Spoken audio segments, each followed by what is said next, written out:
The story I'm about to talk about, it's a few weeks old at this point, but I feel like it's still worth talking about because it's something that's really timeless, the situation that the woman goes through in this. It's something that we've all had to deal with at some point or another. Perhaps not as extreme or bold-faced as what she dealt with, but it's a part of the game that we all kind of have to fucking play. So this woman, Taylor Burns, was interviewing for a job with a company called Skip the Dishes. She made it through the first interview, and then before going to the second interview, she asked them what her compensation would be like, to which the company responded, "Oh well, if you're so concerned about money, clearly your values do not line up with that of the company. Let me read the emails to you. Hi Victoria, I had another question that I wanted to ask you. If I do end up filling this position, how much do you think I'll be getting paid an hour? Benefits will also be included, right? Sorry, I just thought I should ask now. Thanks for your time and have a lovely day. Best, Taylor Burns." And the response from Victoria, the representative for Skip the Dishes. "Hello Taylor, your questions reveal that your priorities are not in sync with those of Skip the Dishes. At this time, we will not be following through with our meeting this Thursday. Regards, Victoria Caras, or Caris, or whatever the fuck." Obviously, a lot of people were fucking outraged over this response. It went somewhat viral. People are calling for a boycott, which caused Skip the Dishes to, eventually respond saying, "Well, actually, our response doesn't really represent our values," and blah blah blah blah blah. You know, the kind of bullshit that companies put out when they're trying to save face because they realize they fucked up. What I think made this especially outrageous to a lot of people is that it took this game that we all participate in, we all know it's fucking bullshit, but we do it anyway.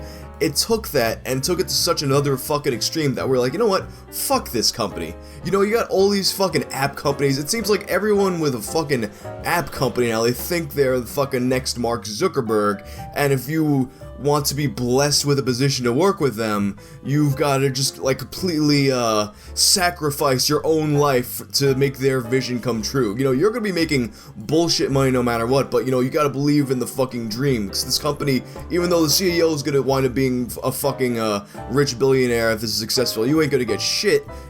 You have to truly deep down believe in sacrificing your own life to make someone else's fucking dreams come true. You gotta believe in it that fucking hard.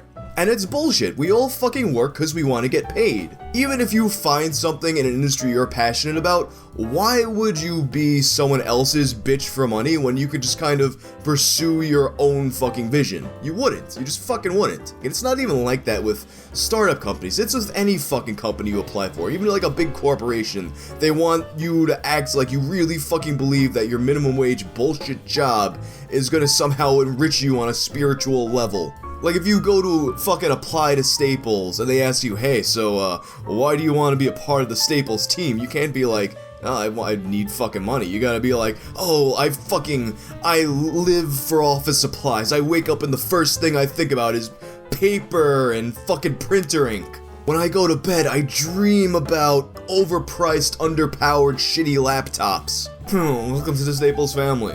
This one job interview that I wound up working there in a music studio for years, but when I had my interview, at the very end, everything had gone really well, and at the end, the guy interviewing me asks, "Why do you want to work here?" And I immediately just said, "Because I need money." I could see, like, he was visibly taken aback by that answer, and then I was like, "Oh yeah, well, you know, I really like music and I want to be around it too." Which, I mean, that was true, but at the same time, I could do that on my own fucking time. You just can't be fucking honest in these situations, and I've been told, and it makes some sense, that they have these kinds of things in job interviews and job applications, not to, like, see that you really believe this.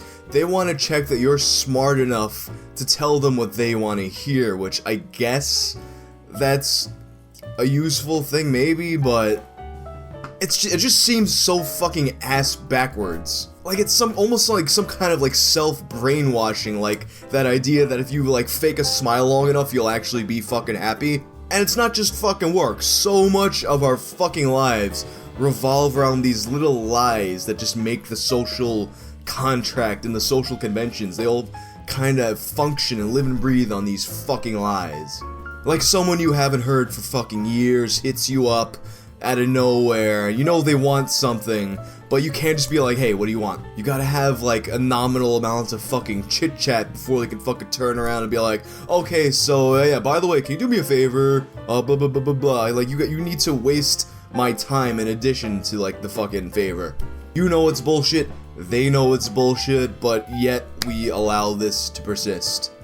Fucking dating. You go up to some random girl at a bar or some shit. She knows what's up, you know what's up, but you gotta act like, oh, I'm just like this crazy outgoing guy. Oh, look at this situational observation that I don't really give a shit about. I know you don't give a shit about, but, you know, I can't just be like, listen, you got a pretty mouth, I wanna fucking spit in it. That's not acceptable in society. We can't function like that.